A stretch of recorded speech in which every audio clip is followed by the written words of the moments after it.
একটু এখানে শুনে যাও মনিদা।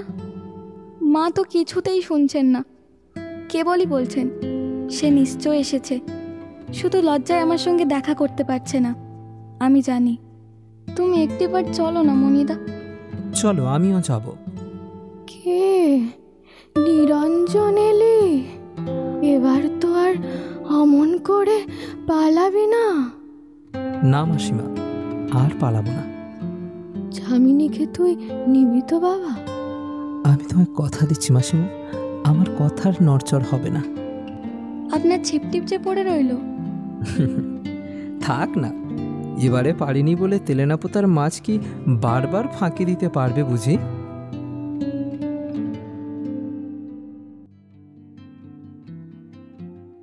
সাহিত্য জগতের কিছু অনন্য সৃষ্টির সম্ভার দিয়ে সাজানো আমাদের এই বিশেষ নিবেদন সাহিত্য সম্ভার। তিক্ততা কাটিয়ে কখনো কখনো মানুষের জীবনে কয়েকটি ক্ষণস্থায়ী মধুর মুহূর্তের আবির্ভাব ঘটায় তেলেনাপোতা। অচেনা পরিবেশে মন হারানোর উপযুক্ত আকর্ষণীয় মুখ ও ভালোবেসে ফেলার মতো রোম্যান্টিকতা থাকলেও পরিস্থিতি ও সময়ের কাছে হার মেনে তেলেনাপোতা রয়ে যায় শুধু একটি স্বপ্ন হয়ে। চলুন শুনে নেওয়া যাক ক্লাস 11-এ পড়া আমাদের জীবনের অন্যতম একটি প্রেম কাহিনী, প্রেমেন্দ্র মিত্রের তেলেনাপোতা আবিষ্কার।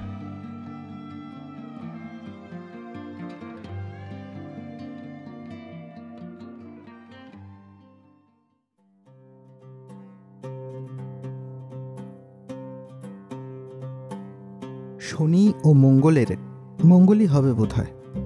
যোগাযোগ হলে তেলেনাপোতা আপনারাও একদিন আবিষ্কার করতে পারেন।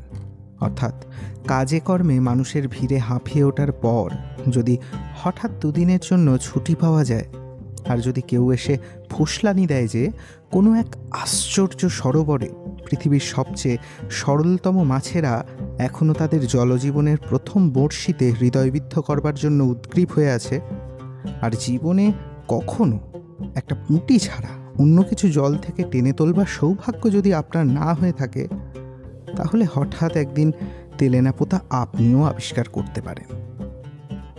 তেলেনাপোতা আবিষ্কার করতে হলে একদিন বিকেলবেলার পড়ন্ত রোদে জিনিসে মানুষে ঠেসাঠেসি একটা বাসে গিয়ে আপনাকে উঠতে হবে।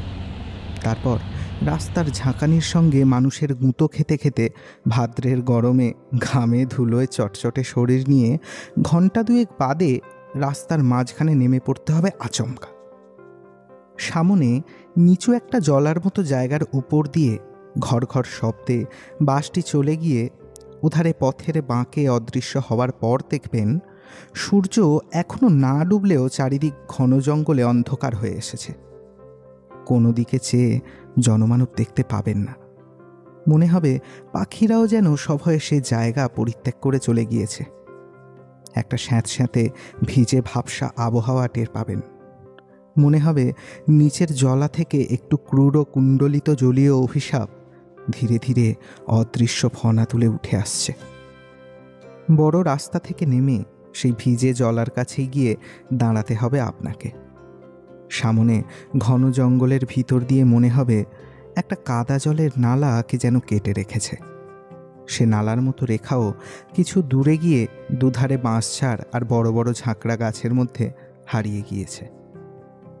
তেলেনাপোতা আবিষ্কারের জন্য আরও দুজন বন্ধু ও সঙ্গী আপনার সঙ্গে থাকা উচিত। তারা হয়তো আপনার মতো ঠিক মৎস্যলুব্ধ নয়, তবুও এ অভিযানে তারা এসেছে, কে জানে আর কোনো অভিসন্ধিতে। তিনজনে মিলে তারপর সামনে নালার দিকে উৎসুকভাবে চেয়ে থাকবেন। মাঝে মাঝে পা ঠুকে মশাদের ঘনিষ্ঠতায় বাধা দেওয়ার চেষ্টা করবেন এবং সপ্রশ্ন দৃষ্টিতে ওর মুখের দিকে চাইবেন। খানিক বাদে পরস্পরের মুখ আর ঘনায়মান অন্ধকারে ভালো করে দেখা যাবে না। মশাদের ঐকতান আরও তীক্ষ্ণ হয়ে উঠবে। আবার বড় রাস্তায় উঠে ফিরতি কোনো বাসের চেষ্টা করবেন কিনা যখন ভাবছেন, তখন হঠাৎ সেই কাদা জলের নালা যেখানে জঙ্গলের মধ্যে হারিয়ে গিয়েছে, সেখান থেকে অপরূপ একটি শ্রুতি বিস্ময়কর আওয়াজ পাবেন। মনে হবে বোবা জঙ্গল থেকে কে যেন অমানুষিক এক কান্না নিংড়ে নিংড়ে বার করছে। সে শব্দে আপনারা কিন্তু প্রতীক্ষায় চঞ্চল হয়ে উঠবেন, প্রতীক্ষাও আপনাদের ব্যর্থ হবে না। আবছা অন্ধকারে প্রথমে একটি ক্ষীণ আলো দুলতে দেখা যাবে ও তারপর একটি গরুর গাড়ি জঙ্গলের ভিতর থেকে নালা দিয়ে ধীর মন্থর দোদুল্যমান গতিতে বেরিয়ে আসবে। যেমন গাড়িটি তেমনি গরুগুলি। মনে হবে পাতালের কোনো বামনের দেশ থেকে গরুর গাড়ির এই ক্ষুদ্র সংক্ষিপ্ত সংস্করণটি বেরিয়ে এসেছে। বৃথা বাক্যব্যয় না করে সেই গরুর গাড়ির ছইয়ের ভিতর তিনজনে কোনো রকমে প্রবেশ করবেন ও তিনজোড়া হাত পা ও এবং তিনটি মাথা নিয়ে স্বল্পতম স্থানে সর্বাধিক বস্তু কিভাবে সংস্থাপিত করা যায় সে সমস্যার মীমাংসা করবেন। গরুর গাড়িটি তারপর যে পথে এসেছিল সেই পথে অথবা নালায় ফিরে চলতে শুরু করবে। বিস্মিত হয়ে দেখবেন ঘন অন্ধকার অরণ্য যেন সংকীর্ণ একটু সুড়ঙ্গের মতো পথ সামনে একটু একটু করে উন্মোচন করে দিচ্ছে। প্রতি মুহূর্তে মনে হবে কালো অন্ধকারের দেওয়াল বুঝি অভেদ্য, কিন্তু তবু গরুর গাড়িটি অবিচলিতভাবে ধীর মন্থর গতিতে এগিয়ে যাবে পায়ে পায়ে, পথ যেন ছড়িয়ে ছড়িয়ে। কিছুক্ষণ পর হাত পা ও মাথার যথোচিত সংস্থান বিপর্যস্ত হওয়ার সম্ভাবনায় বেশ একটু অস্বস্তি বোধ করবেন। বন্ধুদের সঙ্গে ক্ষণে ক্ষণে অনিচ্ছাকৃত সংঘর্ষ বাঁধবে। তারপর ধীরে ধীরে বুঝতে পারবেন চারিদিকের গাঢ় অন্ধকারে চেতনার শেষ অন্তরীপটিও নিমজ্জিত হয়ে গিয়েছে। মনে হবে পরিচিত পৃথিবীকে দূরে কোথাও ফেলে এসেছেন। অনুভূতিহীন কুয়াশাময় এক জগৎ শুধু আপনার চারিধারে। সময় সেখানে স্তব্ধ, স্রোতহীন। সময় স্তব্ধ, সুতরাং এ আচ্ছন্নতা কতক্ষণ ধরে যে থাকবে বুঝতে পারবেন না। হঠাৎ এক সময় উৎকট এক বাদ্যঝঞ্ঝনায় জেগে উঠে দেখবেন ছইয়ের ভিতর দিয়ে আকাশের তারা দেখা যাচ্ছে এবং গাড়ির গাড়োয়ান থেকে থেকে সোৎসাহে একটি ক্যানেস্তারা বাজাচ্ছে। কৌতূহলী হয়ে কারো জিজ্ঞাসা করলে গাড়োয়ান নিতান্ত নির্বিকারভাবে আপনাকে জানাবে, আগে ওই শালার বাঘ খেদাতে। ব্যাপারটা ভালো করে হৃদয়ঙ্গম করার পর মাত্র ক্যানেস্তারা নিনাদে ব্যাক্র বিতাড়ন সম্ভব কিনা কম্পিত কণ্ঠে এ প্রশ্ন আপনি উত্থাপন করবার আগেই গাড়োয়ান আপনাকে আশ্বস্ত করবার জন্য জানাবে যে বাঘ মানে চিতাবাঘ মাত্র, এবং নিতান্ত ক্ষুধার্ত না হলে এই ক্যানেস্তারা নিনাদি তাকে তফাৎ রাখবার পক্ষে যথেষ্ট। মহানগরী থেকে মাত্র 30 মাইল দূরে ব্যাঘ্রসংকুল এরকম স্থানের অস্তিত্ব কি করে সম্ভব? আপনি যতক্ষণ চিন্তা করবেন ততক্ষণে গরুর গাড়ি বিশাল একটি মাঠ পার হয়ে যাবে। আকাশে তখন কৃষ্ণপক্ষের বিলম্বিত ক্ষয়িত চাঁদ বোধ হয়ে উঠে এসেছে। তার স্তিমিত আলোয় আবছা বিশাল মৌন সব প্রহরী গাড়ির দুপাশ দিয়ে ধীরে ধীরে সরে যাবে। প্রাচীন অট্টালিকার সেসব ধ্বংসাবশেষ, কোথাও একটা থাম, কোথাও একটা দেউড়ির খিলান, কোথাও কোনো মন্দিরের ভগ্নাংশ, মহাকালের কাছে সাক্ষ্য দেওয়ার জন্য যেন ব্যর্থ আশায় দাঁড়িয়ে আছে। ওই অবস্থায় যতখানি সম্ভব মাথা তুলে বসে কেমন একটা শিহরণ সারা শরীরে অনুভব করবেন। জীবন্ত পৃথিবী ছাড়িয়ে অতীতের কোনো কুজ্ঝটিকাচ্ছন্ন স্মৃতিলোকে এসে পড়েছেন বলে ধারণা হবে। রাত তখন কত আপনি জানেন না, কিন্তু মনে হবে এখানে রাত যেন কখনো ফুরোয় না। নিবিড় অনাদি অনন্ত স্তব্ধতায় সব কিছু নিমগ্ন হয়ে আছে। জাদুঘরের নানান প্রাণীদেহ আরকের মধ্যে যেমন থাকে। 2-3 বার মোড় ঘুরে গরুর গাড়ি এবার এক জায়গায় এসে থামবে। হাত পাগুলো নানা স্থান থেকে কোনো রকমে কুড়িয়ে সংগ্রহ করে কাঠের পুতুলের মতো আড়ষ্টভাবে আপনারা একে একে নামবেন। একটা কটু গন্ধ অনেকক্ষণ ধরেই আপনাদের অভ্যর্থনা করছে। বুঝতে পারবেন সেটা পুকুরের পানা পচা গন্ধ। অর্ধস্ফুট চাঁদের আলোয় তেমন একটি নাতি ক্ষুদ্র পুকুর সামনেই চোখে পড়বে। তারই পাশে বেশ বিশাল আয়তন একটি জীর্ণ অট্টালিকা, ভাঙা ছাদ, ধসে পড়া দেওয়াল ও চক্ষুহীন কোটরের মতো পাল্লাহীন জানালা নিয়ে নবোদিত চাঁদের বিরুদ্ধে দুর্গপ্রাকারের মতো দাঁড়িয়ে আছে।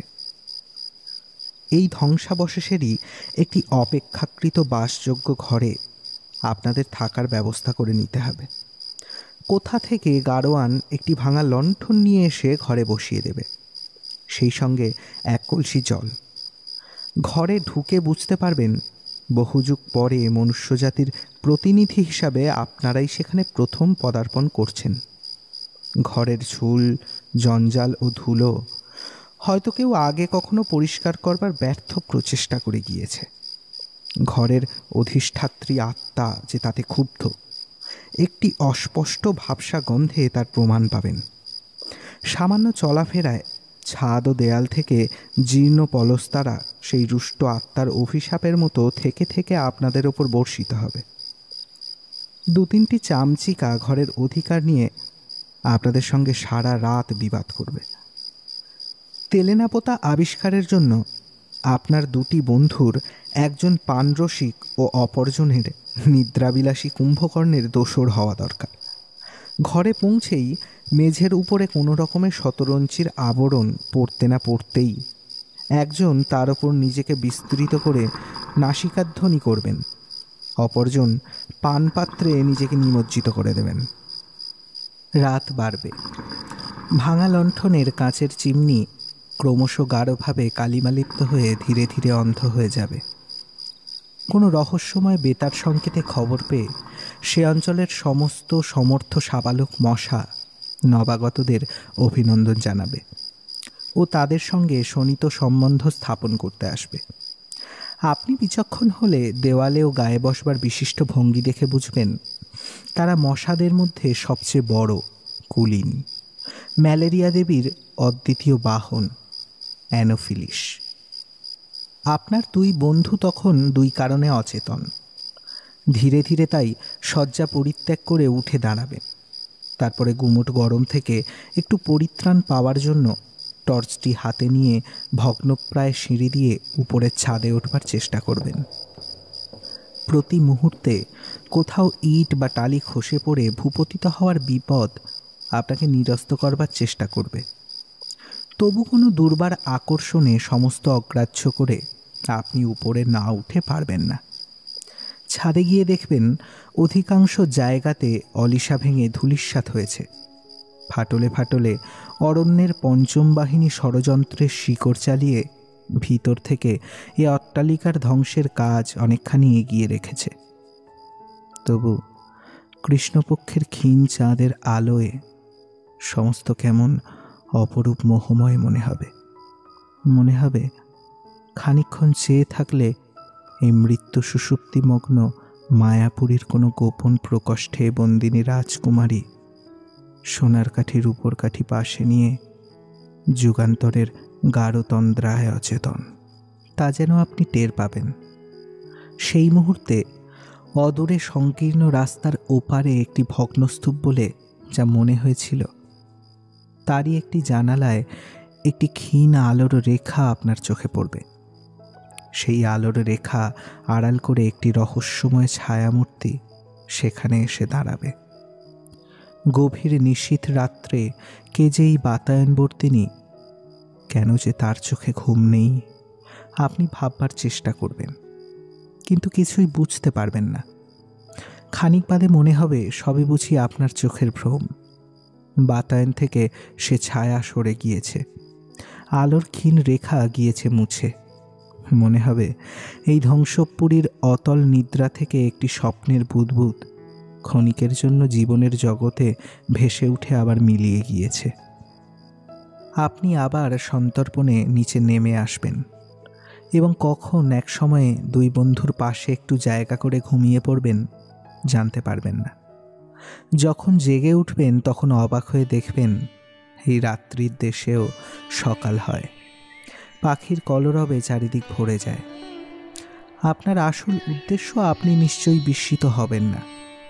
এক সময় ষোড়শোপচার আয়োজন নিয়ে মৎস্য আরাধনার জন্যে শ্যাওলা ঢাকা ভাঙা ঘাটের একটি ধারে বসে গুড়িপানায় সবুজ জলের মধ্যে যথোচিত নৈবেদ্য সমেত বড়শি নামিয়ে দেবেন।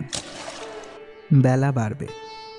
ওপারের ঝুঁকে পড়া একটা বাঁশের ডগা থেকে একটা মাছরাঙা পাখি ক্ষণে ক্ষণে আপনাকে যেন উপহাস করবার জন্যই বাতাসে রঙের ঝিলিক বুলিয়ে পুকুরের জলে ঝাঁপিয়ে পড়বে ও সার্থক শিকারের উল্লাসে আবার বাঁশের ডগায় ফিরে গিয়ে দুর্বোধ্য ভাষায় আপনাকে বিদ্রূপ করবে। আপনাকে সন্ত্রস্ত করে একটা মোটা লম্বা সাপ ভাঙা ঘাটের কোনো একটা ফাটল থেকে বেরিয়ে ধীর অঞ্চল গতিতে পুকুরটা সাঁতরে পার হয়ে ওধারে গিয়ে উঠবে। দুটো ফড়িং পাল্লা দিয়ে পাতলা কাঁচের মতো পাখা নেড়ে আপনার ফাতনাটার উপর বসবার চেষ্টা করবে ও থেকে থেকে উদাস খুখুর ডাকে আপনি আনমনা হয়ে যাবেন। তারপর হঠাৎ জলের শব্দে আপনার চমক ভাঙবে। নিথর জলে ঢেউ উঠেছে। আপনার ছিপের ফাতনা মৃদুমন্দভাবে তাতে দুলছে। ঘাড় ফিরিয়ে দেখবেন একটি মেয়ে পিতলের ঝকঝকে কলসিতে পুকুরের পানা ঢেউ দিয়ে সরিয়ে জল ভরছে। মেয়েটির চোখে কৌতূহল আছে, কিন্তু গতিবিধিতে সলজ্জ আড়ষ্টতা নেই। সোজাসুজি সে আপনার দিকে তাকাবে, আপনার ফাতনা লক্ষ্য করবে, তারপর আবার মুখ ফিরিয়ে কলসিটা কোমরে তুলে নেবে। মেয়েটি কোন বয়সের আপনি বুঝতে পারবেন না। তার মুখের শান্ত করুণ গাম্ভীর্য দেখে মনে হবে জীবনের সুদীর্ঘ নির্মম পথ সে পার হয়ে এসেছে। তার ক্ষীণ দীর্ঘ অপুষ্ট শরীর দেখলে মনে হবে কৈশোর অতিক্রম করে যৌবনে উত্তীর্ণ হওয়া তার যেন স্থগিত হয়ে আছে। কলসি নিয়ে চলে যেতে যেতে ফিরে তাকিয়ে মেয়েটি হঠাৎ বলবে, বসে আছেন কেন? টান দিন। সে কণ্ঠ এমন শান্ত মধুর ও গম্ভীর যে এভাবে আপনা থেকে অপরিচিতের সঙ্গে কথা বলা আপনার মোটেই অস্বাভাবিক ঠেকবে না। শুধু আকস্মিক চমকের দরুন বিহ্বল হয়ে ছিপে টান দিতে আপনি ভুলে যাবেন।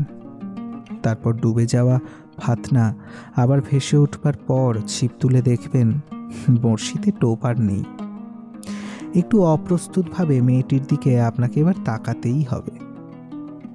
সেও মুখ ফিরিয়ে শান্তধীর পদে ঘাট ছেড়ে চলে যাবে, কিন্তু মনে হবে মুখ ফেরাবার চকিত মুহূর্তে একটু যেন দীপ্ত হাসির আভাস সেই শান্ত করুণ মুখে লেগে গিয়েছে। পুকুরের ঘাটের নির্জনতা আর ভঙ্গ হবে না। তারপর ওপারের মাছরাঙাটা আপনাকে লজ্জা দেবার নিষ্ফল চেষ্টা ত্যাগ করে অনেক আগেই উড়ে গিয়েছে। মাছেরা আপনার শক্তি সামর্থ্য সম্বন্ধে গভীর অবজ্ঞা নিয়েই বোধহয় আর দ্বিতীয়বার প্রতিযোগিতায় নামতে চাইবে না। খানিক আগের ঘটনাটা আপনার কাছে অবাস্তব বলে মনে হবে। এই জনহীন ঘুমের দেশে সত্যি ওরকম মেয়ে কোথাও আছে আপনি বিশ্বাস করতে পারবেন না। এক সময়ে হতাশ হয়ে আপনাকে সাজ সরঞ্জাম নিয়ে উঠে পড়তে হবে। ফিরে গিয়ে হয়তো দেখবেন আপনার মৎস্য শিকার নৈপুণ্যের বৃত্তান্ত ইতিমধ্যে কেমন করে আপনার বন্ধুদের কর্ণগোচর হয়েছে। তাদের পরিহাসে ক্ষুণ্ণ হয়ে এ কাহিনী কোথায় তারা শুনল জিজ্ঞাসা করে হয়তো আপনার পানরসিক বন্ধুর কাছে শুনবেন, কে আবার বলবে, এইমাত্র যামিনী নিজের চোখে দেখে এলো যে। আপনাকে কৌতূহলী হয়ে যামিনীর পরিচয় জিজ্ঞাসা করতেই হবে। তখন হয়তো জানতে পারবেন যে পুকুর ঘাটের সেই অবাস্তব করুণনয়না মেয়েটি আপনার পানরসিক বন্ধুরই জ্ঞাতিস্থানীয়া। সেই সঙ্গে আরও শুনবেন যে দ্বীপ্রাহরিক আহারের ব্যবস্থা সেদিনকার মতো তাদের ওখানেই হয়েছে। যে ভগ্নস্তূপে গত রাত্রে ক্ষণিকের জন্য একটি ছায়ামূর্তি আপনার বিস্ময় উৎপাদন করেছিল, দিনের রূঢ় আলোয় তার শ্রীহীন জীর্ণতা আপনাকে অত্যন্ত পীড়িত করবে। রাত্রির মায়াবরণ সরে গিয়ে তার নগ্ন ধ্বংসমূর্তি এত কুৎসিত হয়ে উঠতে পারে আপনি ভাবতে পারেননি। এইটি যামিনীদের বাড়ি জেনে আপনি অবাক হবেন। এই বাড়িরই একটি ঘরে আপনাদের হয়তো আহারের ব্যবস্থা হয়েছে। আয়োজন যৎসামান্য, হয়তো যামিনী নিজেই পরিবেশন করছে। মেয়েটির অনাবশ্যক লজ্জা বা আড়ষ্টতা যে নেই, আপনি আগেই তা লক্ষ্য করেছেন। শুধু কাছ থেকে তার মুখের করুণ গাম্ভীর্য আরো বেশি করে আপনার চোখে পড়বে। এই পরিত্যক্ত বিস্মিত জনহীন লোকালয়ের সমস্ত মৌন বেদনা যেন তার মুখে ছায়া ফেলেছে। সবকিছু দেখেও তার দৃষ্টি যেন গভীর এক ক্লান্তির অতলতায় নিমগ্ন। একদিন যেন সেই ধ্বংসস্তূপেই ধীরে ধীরে বিলীন হয়ে যাবে। আপনাদের পরিবেশন করতে করতে দু চারবার তাকে তবু চঞ্চল ও উদ্বিগ্ন হয়ে উঠতে আপনি দেখবেন। উপরতলার কোনো ঘর থেকে ক্ষীণ একটা কণ্ঠ যেন কাকে ডাকছে। যামিনী ব্যস্ত হয়ে বাইরে চলে যাবে। প্রত্যেকবার ফিরে আসবার সঙ্গে তার মুখে বেদনার ছায়া যেন আরো গম্ভীর হয়ে উঠেছে মনে হবে। সেই সঙ্গে কেমন একটা অসহায় অস্থিরতা তার চোখে। খাওয়া শেষ করে আপনারা তখন একটু বিশ্রাম করতে পারেন। অত্যন্ত দ্বিধাভরে কয়েকবার ইতস্তত করে সে যেন শেষে মরিয়া হয়ে দরজা থেকে ডাকবে, একটু এখানে শুনে যাও মনিদা। মনিদা আপনার সেই পানরসিক বন্ধু। তিনি দরজার কাছে গিয়ে দাঁড়াবার পর যে আলাপটুকু হবে তা এমন নিম্নস্বরে নয় যে আপনারা শুনতে পাবেন না। শুনবেন যামিনী অত্যন্ত কাতর স্বরে বিপন্নভাবে বলছে, মা তো কিছুতেই শুনছেন না। তোমাদের আসার খবর পাওয়া অবধি কি যে অস্থির হয়ে উঠেছেন, কি বলবো। মণি একটু বিরক্তির স্বরে বলবে, ওহ বাবা, সেই খেয়াল এখনো? নিরঞ্জন এসেছে ভাবছেন বুঝি? হ্যাঁ, কেবলই বলছেন সে নিশ্চয় এসেছে, শুধু লজ্জায় আমার সঙ্গে দেখা করতে পারছে না। আমি জানি। তাকে ডেকে দে। কেন তুই আমার কাছে লুকোচ্ছিস? কি যে আমি করব ভেবে পাচ্ছি না। অন্ধ হয়ে যাওয়ার পর থেকে আজকাল এত অধৈর্যতা বেড়েছে যে কোনো কথা বোঝালে বোঝেন না। রেগে মাথা খুঁড়ে এমন কাণ্ড করেন যে তখন ওর প্রাণ বাঁচানো দায়ী হয়ে ওঠে। এ তো বড় মুশকিল দেখছি। চোখ থাকলেও না হয় দেখিয়ে দিতাম যে যারা এসেছে তারা কেউ নিরঞ্জন নয়। উপর থেকে দুর্বল অথচ তীক্ষ্ণ ক্রুদ্ধ কণ্ঠের ডাকটা এবার আপনারাও শুনতে পাবেন। যামিনী এবার কাতর কণ্ঠে অনুনয় করবে, তুমি একটিবার চলো না মনিদা, যদি একটু বুঝিয়ে সুঝিয়ে ঠান্ডা করতে পারো। আচ্ছা তুই যা, আমি আসছি। মণি এবার ঘরে ঢুকে নিজের মনেই বলবে, এক জ্বালা হয়েছে।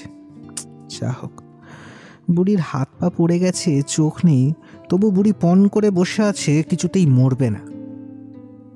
ব্যাপারটা কি এবার আপনারাও হয়তো জানতে চাইবেন। মণি বিরক্তির স্বরে বলবে, ব্যাপার আর কি? আরে নিরঞ্জন বলে ওর দূর সম্পর্কের এক বোনপোর সঙ্গে ছেলেবেলায় যামিনীর সম্বন্ধ উনি ঠিক করেছিলেন। বছর চারেক আগেও সে ছোকরা এসে ওকে বলে গিয়েছিল বিদেশে চাকরি থেকে ফিরে ওর মেয়েকে সে বিয়ে করবে। সেই থেকে বুড়ি অজগর পুরীর ভেতর বসে সেই আশায় দিন গুনছে। আপনি নিজে থেকে এবার জিজ্ঞাসা না করে পারবেন না। আচ্ছা, নিরঞ্জন কি এখনো বিদেশ থেকে ফেরেনি? আরে সে বিদেশে গিয়েছিল কবে যে ফিরবে? নেহাত বুড়ি নাছরবান্দা বলে তাকেই ধাপ্পা দিয়ে গিয়েছিল। এমন ঘুটে কুড়ুনির মেয়েকে উদ্ধার করতে তার দায় পড়েছে। সে কবে বিয়ে থা করে দিব্যি সংসার করছে, কিন্তু সে কথা ওকে বলে কে? বললেই বিশ্বাস করবেন না। আর যদি বিশ্বাস করেন তাহলে এক্ষুনি তো দম ছুটে অক্কা। কে মিছিমিছি পাতকের ভাগী হবে ভাই? যামিনী নিরঞ্জনের কথা জানে? তার জানে না, কিন্তু মার কাছে বলবার উপায় তো নেই। যাই, কর্মভোগ সেরে আসি। বলে মণি সিঁড়ির দিকে পা বাড়াবে। সেই মুহূর্তে নিজের অজ্ঞাতসারেই আপনাকেও হয়তো উঠে দাঁড়াতে হবে। হঠাৎ হয়তো বলে ফেলবেন, চলো আমিও যাব। তুমি যাবে? মণি ফিরে দাঁড়িয়ে সবিস্ময়ে নিশ্চয় আপনার দিকে তাকাবে।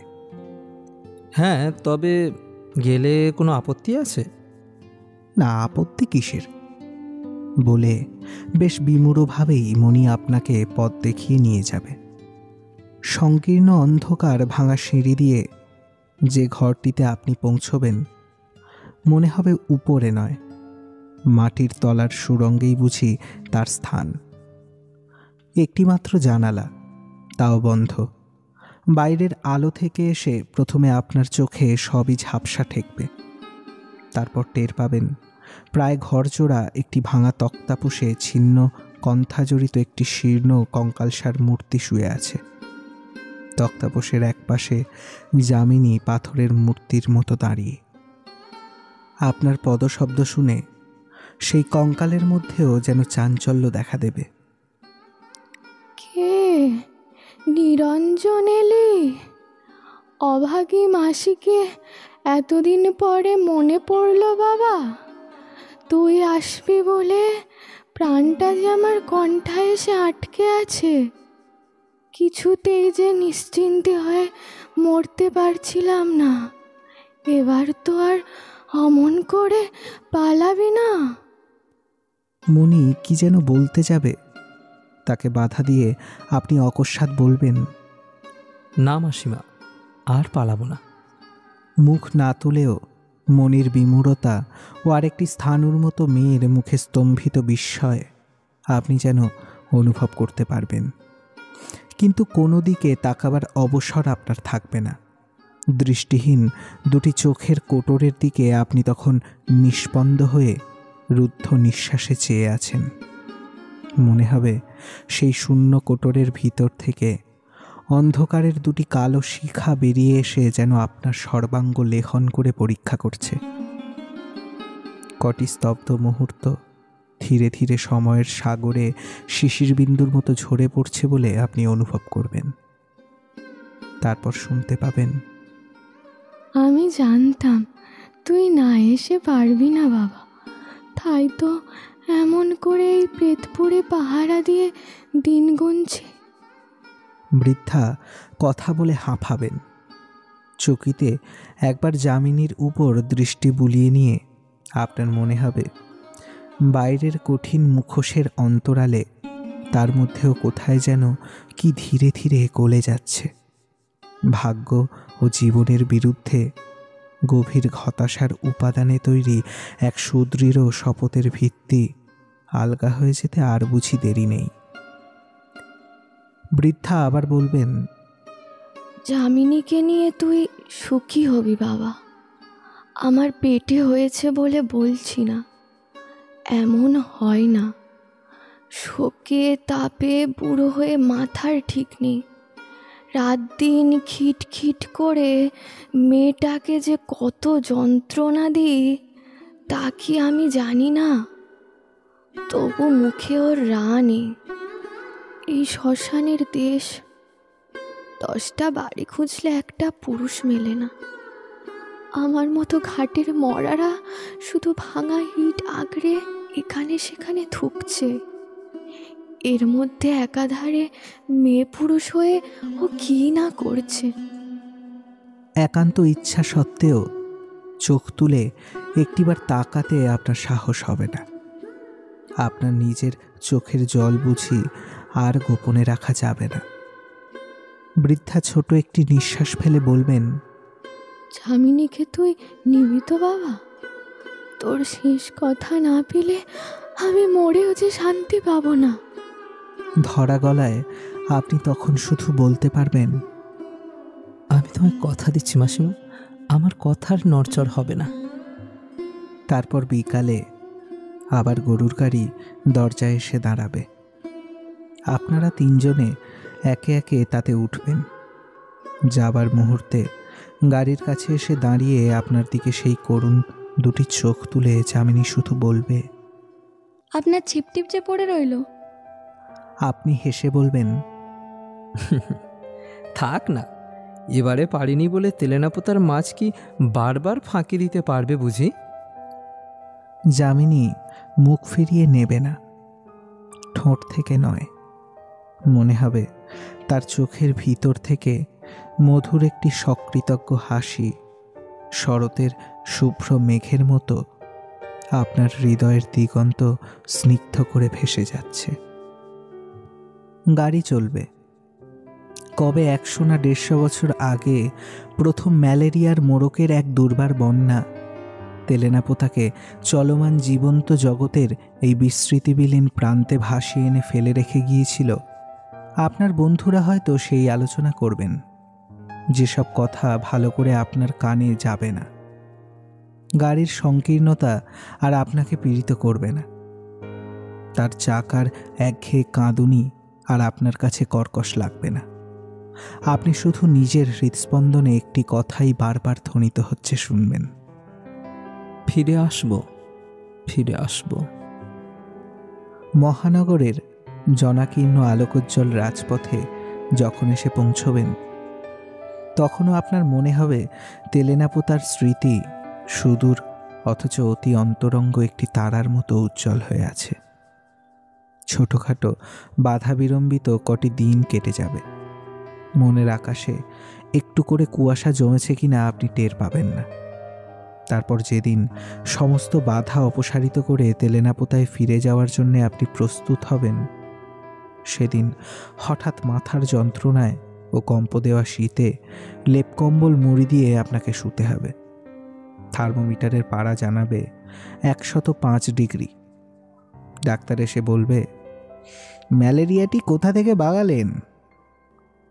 আপনি শুনতে শুনতে জ্বরের ঘোরে আচ্ছন্ন হয়ে যাবেন। বহুদিন বাদে অত্যন্ত দুর্বল শরীর নিয়ে যখন বাইরের আলো হাওয়ায় কম্পিত পদে এসে বসবেন, তখন দেখবেন নিজের অজ্ঞাতসারে দেহ ও মনের অনেক ধোয়া মোছা ইতিমধ্যে হয়ে গিয়েছে। অস্ত যাওয়া তারার মতো তেলেনাপোতার স্মৃতি আপনার কাছে ঝাপসা হয়ে একটা স্বপ্ন বলে মনে হবে। মনে হবে তেলেনাপোতা বলে কোথায় কিছু সত্যি নেই। গম্ভীর কঠিন যার মুখ আর দৃষ্টি যার সুদূর ও করুণ, ধ্বংসপুরীর ছায়ার মতো সেই মেয়েটি হয়তো আপনার কোনো দুর্বল মুহূর্তের অবাস্তব কুয়াশার কল্পনা মাত্র। একবার ক্ষণিকের জন্যে আবিষ্কৃত হয়ে তেলেনাপোতা আবার চিরন্তন রাত্রির অতলতায় নিমগ্ন হয়ে যাবে।